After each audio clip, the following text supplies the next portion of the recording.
Bueno, muchísimas gracias a las personas que ya están acá dentro del salón. Nuestros expositores, panelistas y moderador ya están acá listos.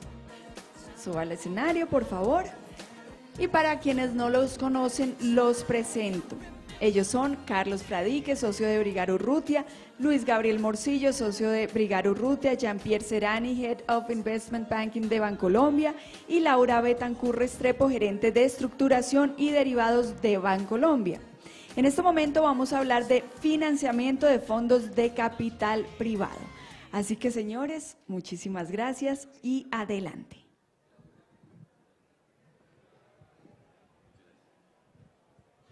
Buenas tardes a todos, muchas gracias a los compañeros en el panel y por la presentación.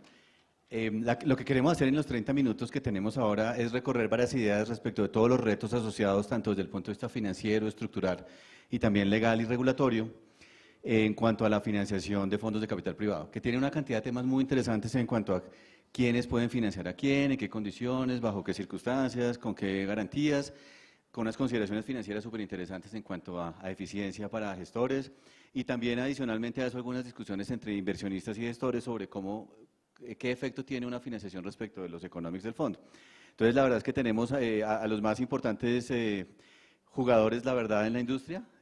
Con Jean-Pierre y Laura hemos tenido la ocasión de trabajar en más de una ocasión y con Bancolombia pues todos hemos tenido por supuesto que ver y son líderes sin duda en este asunto, y con mi socio Luis Gabriel Morcillo, quienes ustedes conocen mucho también por un muy extenso trabajo en capital privado desde hace como 15 años que estamos haciendo estas cosas. Así que lo que queremos hacer es un panel en donde ustedes puedan por favor traer sus preguntas, cualquier comentario o sugerencia para hacerlo tan dinámico, alrededor de unas cuantas preguntas que hemos conversado y que nos van a permitir dar como un abrebocas a los temas que son relevantes. Una primera pregunta que teníamos aquí, que hemos conversado, tiene que ver con la oferta de valor que tienen los bancos a los fondos de capital privado en momentos bien importantes para la industria. Si les parece, empecemos de pronto por los que ustedes nos quieran contar. Carlos, gracias. Lo primero está la oferta de productos generales, básicos, transaccionales del día a día de los bancos, que esos pues son tanto para los fondos de capital privado, los gestores que tienen todos sus servicios, como para las compañías que hagan parte de su portafolio. Pero pues más relevante yo creo para esta conversación es enfocarnos en los dos temas grandes, bueno, el tema grande que es financiación, que tiene dos vertientes, financiación de adquisición y la financiación de proyectos cuando estamos hablando pues especialmente de temas de infraestructura y energía. Ahí también hay que decir que los bancos, al igual que los financial sponsors, han recorrido en Colombia también un camino en el que hemos ido aprendiendo de las experiencias, se ha sofisticado el diseño del producto como tal. Vale la pena decir que estos no son créditos de línea, son créditos hechos a la medida, con alta estructuración. Y en el caso nuestro en Bancolombia, pues tenemos un equipo de financiamiento estructurado en donde atendemos para el caso de financiamiento de adquisiciones. Estamos hoy evaluando y trabajando fuertemente en dar underwritings o dar financiación en firme para que un fondo, y sobre todo por las políticas que tiene un fondo, usualmente de no ir a poner ofertas en firme de compra de un activo sin tener la financiación con lo que se denomina pues certainty of funds. Nosotros hoy estamos en capacidad de decirle a un jugador, a un fondo, pues que sea cercano y haya un activo que nos guste, decirle, aquí está el cheque de Bancolombia, vaya, compre tranquilo. Hacemos un bridge y después hacemos la sustitución, puede ser mercado de capitales, puede ser en un take-out de un crédito de largo plazo. Y vemos si el final hold es completo para nosotros, tenemos las capacidades de sindicación para distribuir ese crédito. Buenísimo. Dentro de otros actores. ¿Y el certainty of funds, cuando se trata de un proceso competido, tú das una carta de crédito o algún commitment? ¿Cómo lo están documentando? Damos depende. Hay algunos fondos que todavía nos piden un term sheet y con eso van y hacen la propuesta y dejamos una cosa pues muy adelantada.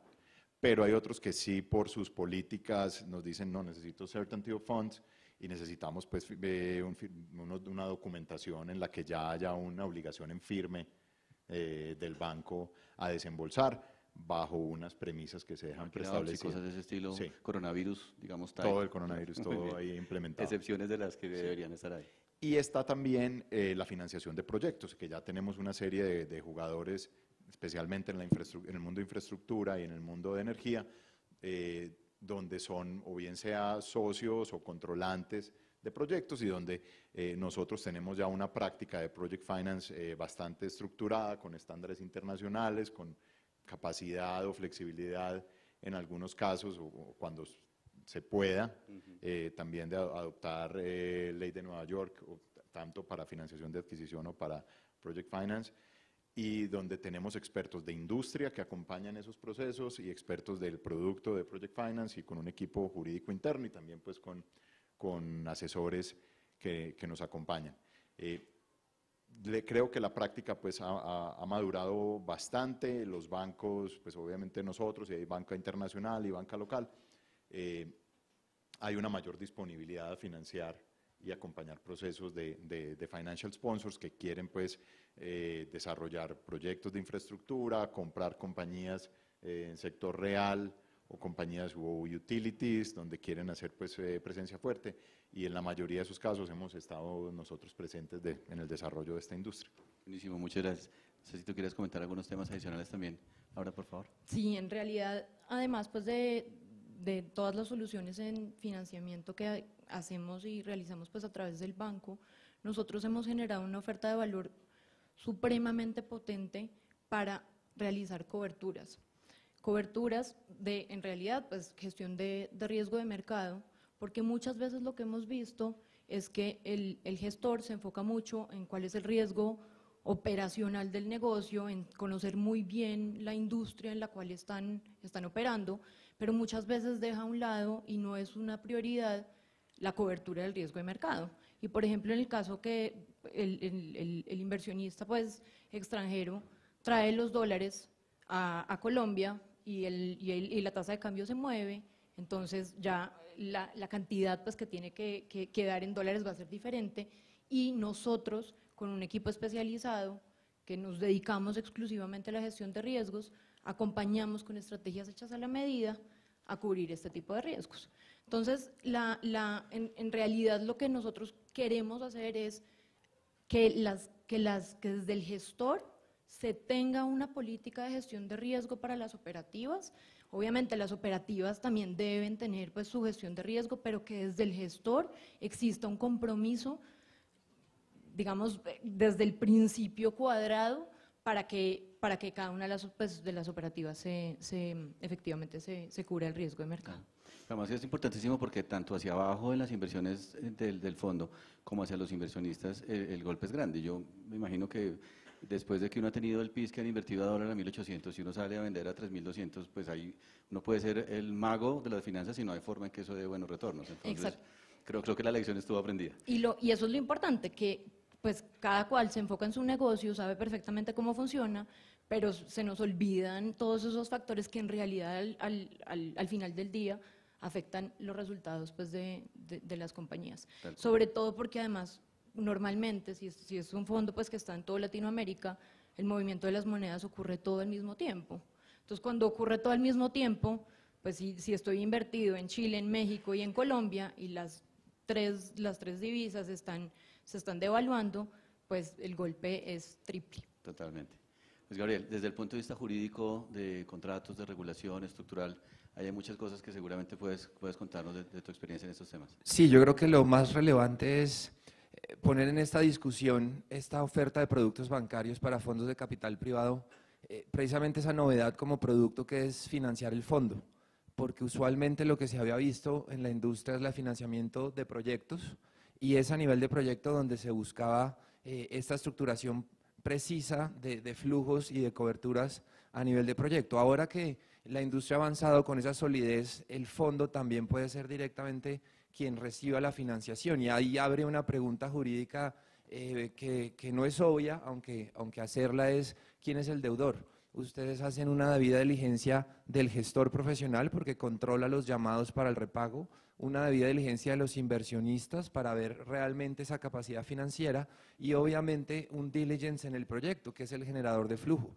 Entonces, ese deudor tiene tres actores bastante relevantes. Claramente el gestor es el que va a determinar cómo el fondo está armado, cómo está el proyecto armado, pero también esa revisión de la capacidad de pago.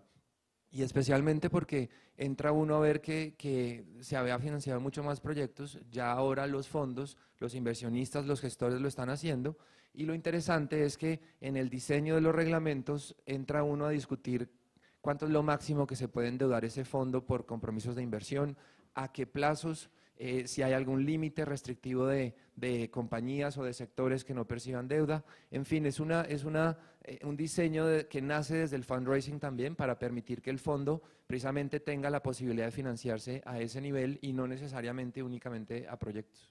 Buenísimo. Ese punto, Luis Gabriel, es muy importante en términos de que un financiador sepa qué tan buen sujeto de crédito es un fondo o un activo en el cual está invirtiendo el fondo. Desde el punto de vista financiero, y esto tiene un ángulo también legal y regulatorio, ¿cuáles son esos principales análisis que ustedes hacen, esos retos para saber si un fondo efectivamente es o no un buen sujeto de crédito y qué condiciones se necesitan para que eso funcione bien? ¿De un fondo o de un proyecto? Un fondo. De ambas cosas, porque yo creo que ustedes están pensando primero en fondos, pero también traía a colación Luis Gabriel, cuando uno hace una inversión abajo, creo que Sí. son parecidos en Pues, algunos aspectos, ¿no es verdad? Arranco por la obvia. Lo primero es tener la claridad. Cuando uno va pues a financiar una adquisición, ya la financiación va al nivel del activo. Pues primero es garantizar pues que el fondo tenga los compromisos de capital para aportar el equity que corresponde en la financiación. Pues para el cierre de la transacción. Y ya pensando en la transacción, se hace pues debida diligencia del activo, entendemos modelo, proyecciones, cifras y el diseño de la facilidad de crédito, que como mencioné anteriormente, esto es absolutamente hecho a la medida y cada caso de crédito está muy definido por la industria a la que pertenece el activo, si es un activo regulado con generación de ingresos con mayor certidumbre o si son activos de sector real completamente abiertos a la oferta y demanda que tienen otro tipo de riesgos, el tipo de garantías que puede uno tener. Entonces uno arranca por no sé, las acciones del vehículo adquirente, las acciones del adquirido, el establecimiento de comercio, y ya diseña la facilidad, pues de nuevo con las garantías, con las obligaciones de hacer, de no hacer, que también son importantes, covenants, etcétera. En ese tema nos encontramos hay veces con una dificultad y es como el huevo o la gallina, pero uno entiende los fondos cuando están haciendo una adquisición y si muchas veces los bancos no estamos en el advisory también de la compra, si solo estamos en el lado de la financiación, es en qué momento tenemos acceso al contrato al SPA, al contrato de compra-venta de acciones. Y no porque queramos conocer todo el contrato y sabemos pues la sensibilidad cuando se está negociando de esa información que es bastante confidencial en ese punto, pero tiene que haber un momento en el que uno sea capaz de reflejar en el contrato de crédito ciertos puntos pactados en el contrato de compra-venta de acciones. Indemnidades. Si te están otorgando indemnidades como comprador, pues lo mínimo es que se las otorgues también al banco como financiador. Si hay un hallazgo o una contingencia o algo de ese estilo, pues debe haber, esa cobertura debe ir, porque esto es una financiación pues de una adquisición, entonces uno debe tener esas mismas coberturas. Entonces ese es el tema más sensible. Y yo siento, yendo al reto que dijo Luis Gabriel, sobre un siguiente paso al que debería ir la industria, que es financiar al fondo, hay algo que me inquieta en algún punto y es cómo obtener en esa debida diligencia que hay que hacer, sopesando la confidencialidad y los temas de reserva, cómo entender quiénes son los inversionistas, ¿cierto? Porque ahí puede haber alguna sorpresa y también por las obligaciones regulatorias de conocimiento del cliente que tenemos que tener los bancos. Entonces, en ese tema no sé, porque como dice, esto es un desarrollo por hacer en Colombia, es uno de los temas que me gustaría pues, de resolver de una forma práctica para uno poder sacar adelante una financiación de un fondo y pues cuando son 5 o 6 institucionales es fácil, pero resulta que esos institucionales, hay algunos de afuera por detrás, tienen 10 fondos cada uno, 10 vehículos cada uno, y por algunas obligaciones que nos impone la regulación, entonces, entonces aplicamos el Know Your Customer a todos, algunos, hay reserva, al gestor, entonces es un reto para desarrollar esta nueva fase. Tal cual, súper interesante. Ahora, no sé si quieras tú también, por favor, darnos ideas adicionales en ese asunto. Sí, un poco hablando pues de digamos que cuando es una empresa sujeto pues de crédito para el banco, digamos que vuelvo a lo que comentaba anteriormente y en el banco pues están aburridos de oírme decir eso, pero en realidad los riesgos del cliente al final son los riesgos del banco. ¿Esto qué quiere decir? Pues que en la medida en que yo tenga un sujeto de crédito que tiene una menor volatilidad en sus estados financieros, una mayor certeza en el flujo de caja, Pierre lo comentaba incluso pues antes, que yo sepa que efectivamente esas proyecciones que se tienen son reales y podrían darse, entonces la percepción de riesgo evidentemente disminuiría y evidentemente podríamos pensar pues en tener mayores pues cupos de crédito. Y es básicamente pues eso. Buenísimo, súper. Luis Gabriel, mencionabas ahora un asunto bien interesante y, digamos, aguas abajo, uno tiene las estructuras de Project Finance incluso, las finanzas corporativas, la financiación de M&A y demás, pero el punto de financiar al fondo es un reto bien interesante. Y tú anticipabas algunos temas estructurales, regulatorios y jurídicos que de pronto vale la pena conversar. ¿Por qué no nos cuentas un poco más sobre eso, por favor? Muy bien, los casos que hemos visto de financiación a fondos pasan por un trabajo evidentemente también de revisión de capacidad financiera de los inversionistas por parte del banco, pero llegan a un nivel que probablemente se parezca a aquel que han hecho cuando van a financiar al proyecto y quieren ver quién es el accionista principal. Si tú hablabas de una acquisition finance, quieres ver dónde y cuándo llega el equity y vas al gestor y le pides quién es el inversionista y la capacidad que él tiene de llamar el capital.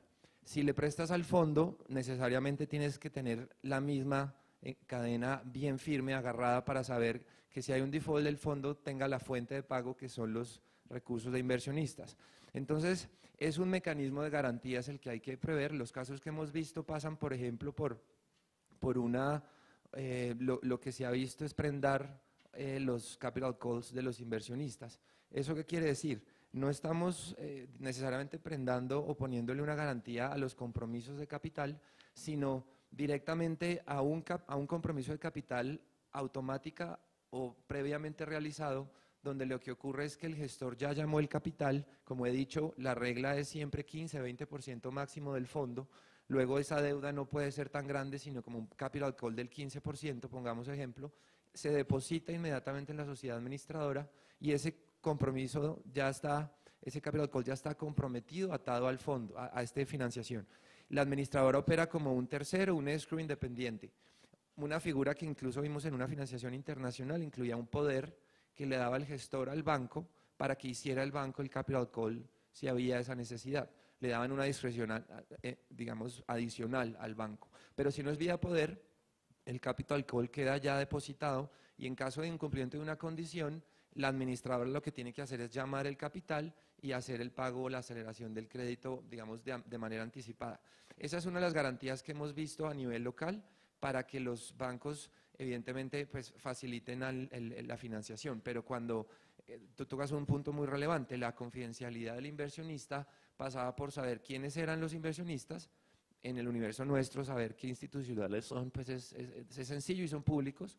Entonces, claro, era hasta ese nivel y la capacidad financiera no iba a un diligence mayor, simplemente saber quiénes eran los inversionistas.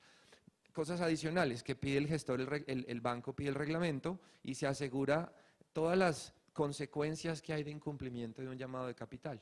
Entonces, en la digamos, rigidez de esas consecuencias está la facilidad con que el banco le pueda prestar, porque un inversionista incumplir un llamado de capital, que es el peor miedo de un fondo, pues tiene que tener una consecuencia en multas, en pérdidas temporales de derechos o de alguna manera esa coerción para que el banco sepa que esto está bien amarrado, tiene una consecuencia y el inversionista va a poner el capital call para financiar aquello que haga falta. Entonces, también el reglamento trae unas reglas importantes. Obviamente, medidas adicionales, prendas ya sobre activos del fondo, o sea, este crédito es para el fondo, pero es para algo, entonces uno inmediatamente tiene prendas sobre las acciones, lo cual casi sería una acquisition finance a nivel de proyecto, pero el dinero va al fondo, pero la garantía está sobre acciones directamente del proyecto. Y la última que hemos visto es cuando, que no es tan eficiente, por supuesto, pero es porque los fondos necesitan este acceso a liquidez a veces de manera urgente, inmediata, y si bien no sea por la vía de líneas de liquidez, necesitan recursos, es que hay unas cuentas de reservas donde se deja preestablecido algunos montos ya en escrow. Entonces, ese capital call ya está hecho y está puesto en una reserva para que esté ahí durante la vida del fondo de alguna disponibilidad con un ratio como si fuera una disponibilidad de liquidez.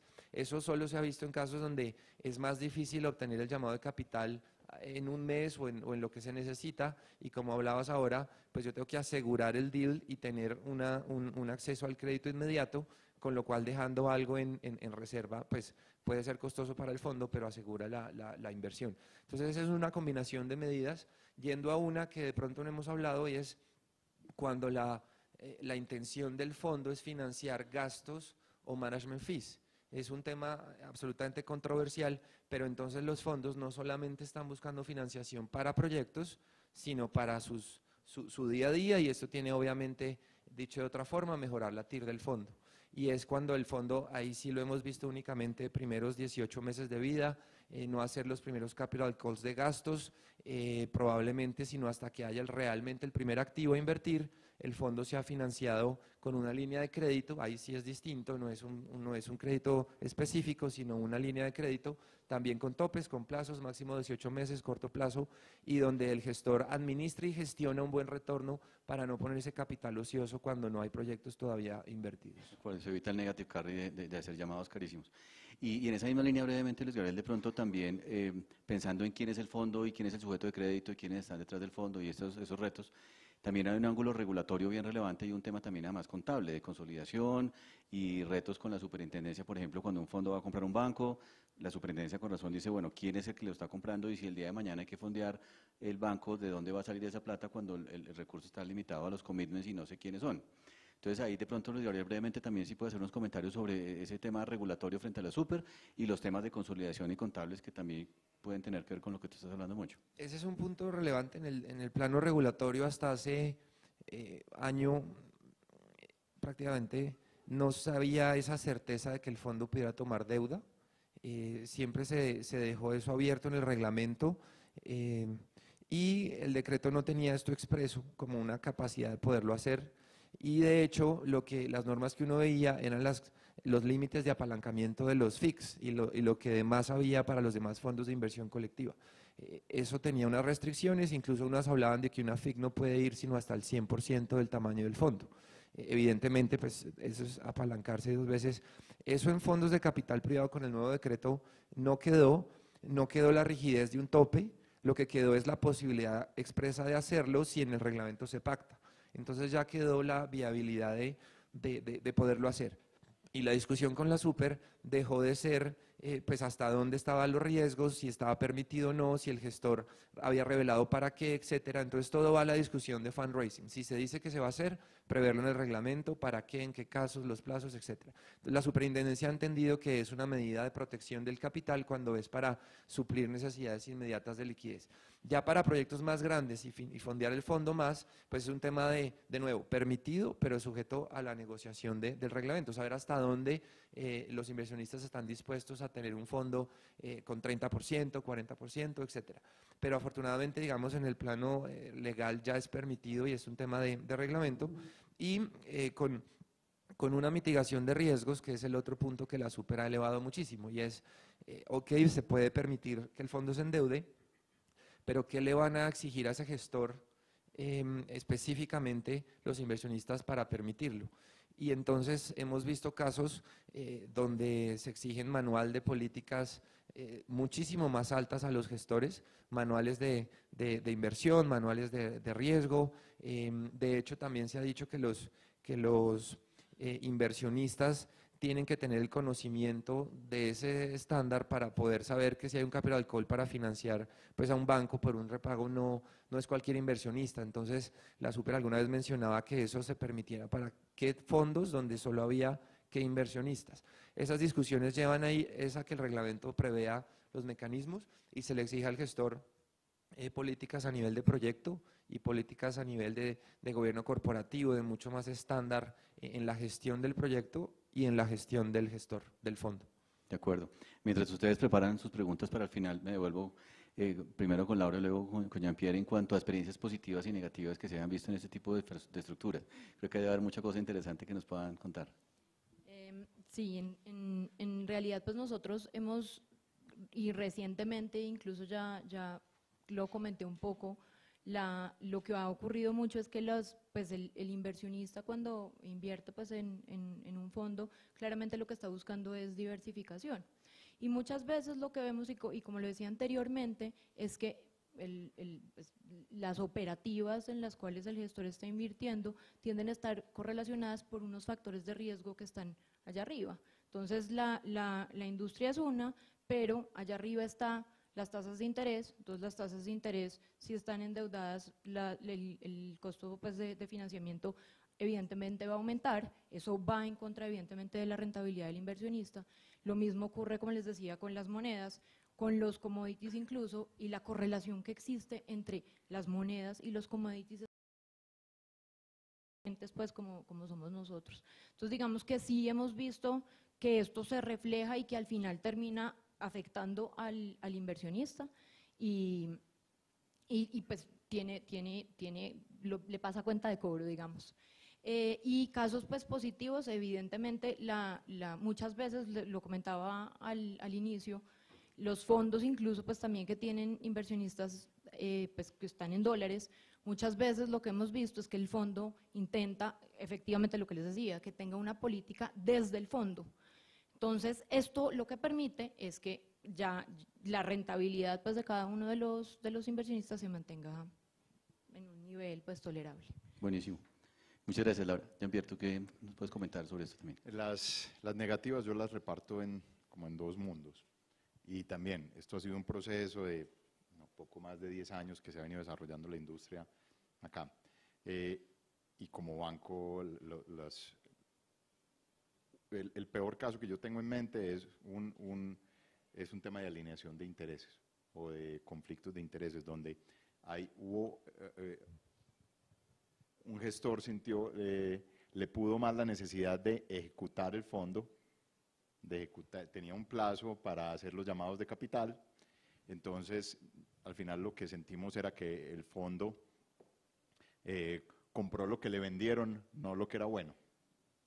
Y los resultados del fondo son nefastos. Claro. Y había una mala alineación de intereses en los gestores y había pues al final no era lo suficientemente robusto. Pero yo creo que eso es un problema, lo cuento, y por eso es en la introducción, que también es un tema de curva de aprendizaje, no solo de la industria de los fondos, sino también de los bancos, de saber en dónde y con quién ponemos los recursos. Ese es uno. Y de donde he visto otros, y ya eso es como un tema aparte, ya como pues, en los negocios donde es más predecible el ingreso, infraestructura, energía, pues ahí suelen estar varias de las mejores experiencias. Pero hablando donde hemos visto riesgos, donde hay activos que han sido con mucha exposición a commodities, ese es uno. Y lo otro, donde ha habido mucha dependencia de demanda externa. Entonces son dos factores que a nuestro juicio no son los más fáciles de manejar para los gestores y para las compañías operativas, mientras que vimos en los casos y además pues eso también implica unos niveles inferiores, donde hay esa volatilidad, pues unos niveles inferiores de apalancamiento que podemos brindar los bancos. Pero sí, hablar de apalancar una compañía de energía o infraestructura pues es más fácil, pero en las que son de sector real, los límites de apalancamiento pues, bajan. Y hemos visto los mejores casos en los gestores que se han enfocado mucho a activos que dependan bastante de la demanda interna y que tengan media o baja exposición a precios de los commodities. Y gestores que han tenido la visibilidad de entrar en procesos de consolidación de industrias con estas características. Pero en términos de nuevo, vuelvo y resalto por lo mismo, esto es curva de aprendizaje, esto es una cosa que está inventada en el mundo hace tiempo, pero en Colombia es relativamente nueva. Tenemos jugadores de todo tipo, locales, regionales y globales en el mercado aquí en Colombia, y creo que se han recogido muchos de los aprendizajes, la calidad de mercado emergente de Colombia, de la regulación que tenemos para permitir esta industria se financie. Hasta hace poco los fondos de capital privado no podían ser emisores de bonos, una cosa que uno no entiende. Entonces hay cosas que van pasando poco a poco, y también creo que las mejores prácticas todavía están por venir, porque sigue habiendo espacio para mejoras regulatorias que en la medida que el mercado sea más maduro permitan. Entonces hay una paradoja, hay fondos inmobiliarios que son fondos de capital privado, y ya después de mucho trabajo que le hicimos entre abogados y nosotros y la industria para que pudieran ser emisores de bonos, que tiene mucho sentido cuando son activos estabilizados de largo plazo, contratos de arriendo de 15, 20 años, pues lo que se busca es machar el activo con el pasivo y se tira para adelante, y hay un mercado de capitales necesitando activo. Pero la paradoja es que si uno tiene un FISI, no puedes emitir bonos. Y es lo mismo, solo que cambia el tipo de inversionista que entra al FISI. Ahí hay acceso a retail, pero en el FISI hay un centro comercial, hay oficinas con corporativos que tienen contratos a 15 años, pero no puede salir al mercado de capitales el gestor a financiar ese activo con un bono. Y es un arbitraje, porque el activo es un arbitraje, es el mismo activo que está por detrás del generador de renta, que es la misma fuente de pago. Así es. O sea, es más, puede haber, el arbitraje es tan triste que puede haber un fondo de capital privado que es dueño de la mitad de un edificio corporativo y la otra mitad es de un FISI. Así es. El fondo de capital privado pues lo puede financiar su pedazo en bono y el FISI no. Total. Y entonces cuando el FISI se va a ir donde los bancos, préstame a 15 años, y el banco le dice, no, te sale carísimo, o no puedo. Entonces ahí todavía pongo ese ejemplo como un caso muy ilustrativo de que falta todavía que la regulación acompañe el desarrollo del mercado. Espacio para mejorar, sin duda. Sí. ¿Hay alguna pregunta de alguno de ustedes, tal vez, antes de que cerremos? Y si no, me robo un minuto más para preguntar una sola cosa. Sí, por favor.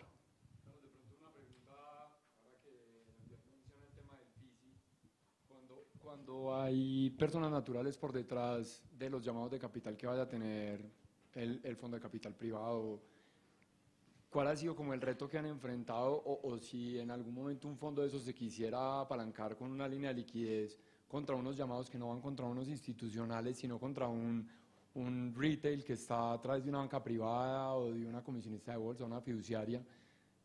¿Ya existen figuras de esas? ¿No las han hecho? ¿O qué se necesitaría para llegar a eso? Porque digamos que gran parte del problema de llegar al retail ha sido ese, que es cómo hago para la curva J con los llamados de capital, le llamo toda la plata de una vez, pero entonces que pongo una parte en liquidez, eso empieza a hacer un drag sobre el retorno, no le llamo todo, pero entonces cómo hago para tener un colateral de la otra plata que tienen en la fiduciaria o en la comisionista o en el banco, para que cumpla con los llamados después y no me diga que es que le tocó sacar la plata porque tuvo una emergencia en su empresa, o que pues no sé.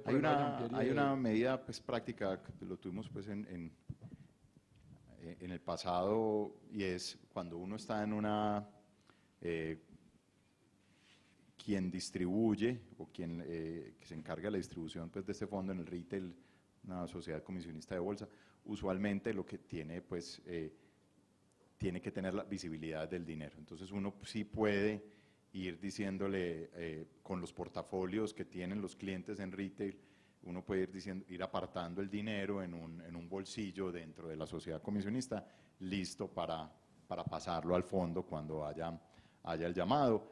pero pues puede tener esas ineficiencias que dices. Porque lo que yo sí no veo es con retail, pues ponerlos a firmar, o obligarse o prendar un giro, no se vuelve práctico. Pero lo que hacíamos cuando yo estuve en valores y había esas oportunidades de inversión era que la gente fuera apartando la plata y dando unas instrucciones sobre esa plata. ¿Ibas a decir alguna cosa, Luis Gabriel, también? Sí, agregar que en los pocos casos que lo hemos visto, ocurre con el llamado de capital ya realizado y asegurado, llamémoslo así, por la sociedad administradora. Eso funcionó y para el banco fue una medida de confort en la medida que sí, no eran solo institucionales, pero la capacidad, digamos, de aportar ese recurso no se daba porque hubiera crédito, es que ya la tenía el fondo sí o sí sin necesidad de crédito. Entonces, el llamado de capital prestaba la misma seguridad jurídica que tendría pues el fondo en sí mismo, y es constituirse con la promesa irrevocable de aportar el dinero. Evidentemente, no era un inversionista, persona natural, tan pequeño como uno dijera, pero pues no era institucional, ni siquiera eran inversionistas por más de, digamos, entre 2 y 3 mil millones, pero eran, llamémoslos esas family offices que todavía ese capital pues lo tienen y se sabía quiénes eran. Entonces, el reto estaba en que ese llamado capital ya está depositado, ya está hecho prácticamente y solo se activa, se llama si hay un default. Entonces, la misma protección que tiene el fondo en sí mismo, pues la tendría el banco. Y tal vez me gustaría agregar un punto adicional, porque cuando uno ve esta situación, los inversionistas que decidan entrar en un fondo bajo este esquema, evidentemente vuelven a mirar que es el activo pues, del mayor riesgo, porque lo que están haciendo al entrar en un fondo que tiene capacidad de financiamiento es que su capital en algún punto, o el retorno de su capital, está subordinado al repago de esas deudas. Entonces, es distinto cuando el crédito va al proyecto y uno sabe que hay cierto proyecto productivo que me genera mis redenciones y esas redenciones no necesariamente están atadas a cómo este proyecto que está financiado está digamos, en problemado.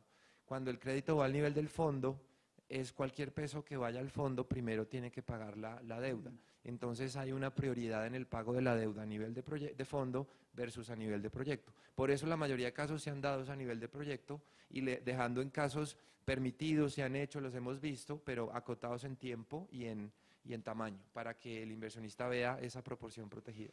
Súper, porque es bien interesante que esos instrumentos lo que terminan es tomando estructuras de finanzas corporativas y project finance muy típicos, porque eso termina siendo en muchos aspectos como un equity contribution más o menos, en donde uno lo que está es asegurando un llamado a capital para fondear, y eso termina siendo para efectos prácticos algo que uno puede dar en factoring. Es más o menos un descuento de un derecho que tiene el fondo. Entonces se vuelve bien interesante al punto en que en algún momento la discusión con la superintendencia, ¿te acuerdas, Luis Gabriel? Lo sufrimos varias veces, era si un fondo podía dar compromisos o no, porque eso era equivalente a un derivado. Para efectos prácticos era una cobertura y no era tan obvio que sí se pudiera hacer. Por eso el decreto hoy en día claramente lo dice, para evitar ahí dudas. Y un punto adicional ahora mencionando lo de los bonos, cuando un fondo está financiado, está en el contrato de crédito y de todas maneras en la buena gestión del gestor, permitir que esa deuda sea pagada con su periodicidad establecida, y si hay eventos de liquidez, por supuesto eso vaya a los inversionistas. Me refiero, la deuda está al día,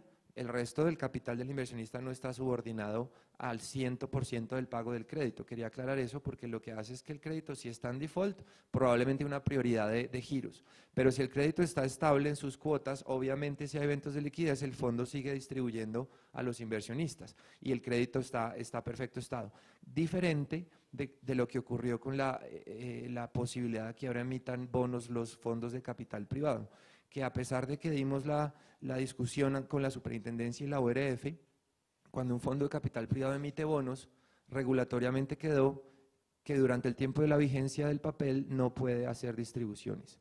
Eso evidentemente restringió bastante para hacer una emisión de bonos. Ahí sí definitivamente es porque yo sé que esos bonos primero hay que pagarlos antes de poder distribuirle a los inversionistas. Eso quedó así en el decreto y bueno, eso tuvo una gran discusión, pero es de esas medidas que tenemos todavía que modificar o explorar cómo mitigarlo. Sin duda, sin duda. Bueno, creo que tenemos ya un exceso de hecho de tiempo, así que muchísimas gracias a todos y a ustedes en particular. Muchas gracias.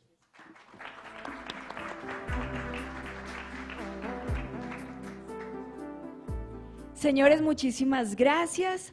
A ustedes, queridos asistentes, todavía nos queda un workshop más. En este salón, hay un cambio de planes para que no se confundan, vamos a seguir hablando de jurisdicciones de fondos.